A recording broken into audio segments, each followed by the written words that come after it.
And again, we have to say that God is good to His people.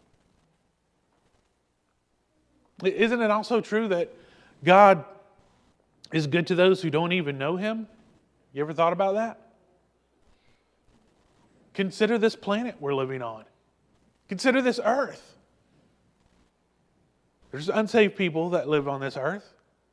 They're benefiting from God's goodness, from the air they're breathing, from the beautiful weather, from all these different things. The food, the water He gives to people. We just mentioned the air. Consider the fact that He allows people who despise Him, reject Him, and hate Him to keep living for now. Consider the fact that if you are not saved today, you are still not in.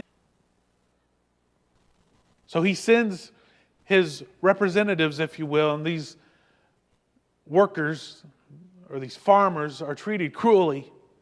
They treat the representatives cruelly. In the story, Jesus says that the first one that was sent was beaten. The next one was stoned. It says he was wounded in the head. We're not exactly sure what kind of wound he had in the head, but and then the next one was killed. After that, He sends representative after representative over and over again to get His prophets, and they were either beaten or murdered by the men who had been entrusted to take care of the vineyard. And then after all the servants, He got tired of sending servants, He sends His only Son as His representative. He hoped that they would at least acknowledge my Son as my representative. They would at least acknowledge Him, His authority here. But just like the others, they plot against the Son and say, man, if we kill this guy, we can have it all. We won't just have a small portion. We can have the whole thing. That portion there of the script of the parable was specifically spoken by Jesus to speak to the Jewish leaders that were around Him right then. They had been entrusted with the care of Israel.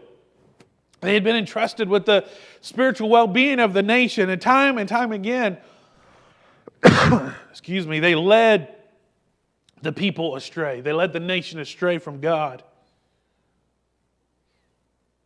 Each time, God sends a man of God. God sends a prophet. They reject Him. They refuse to listen to the message. And if you read their story, some of them were beaten.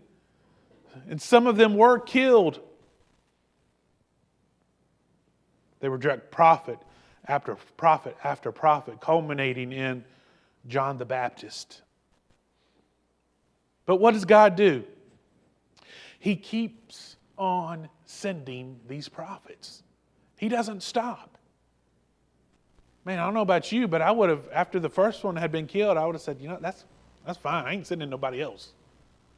I ain't going to do that. But He doesn't. He over and over again. Why does He do that? Because He's a merciful God. He's a God of mercy and grace. Man, how many times do you think He's done that for you?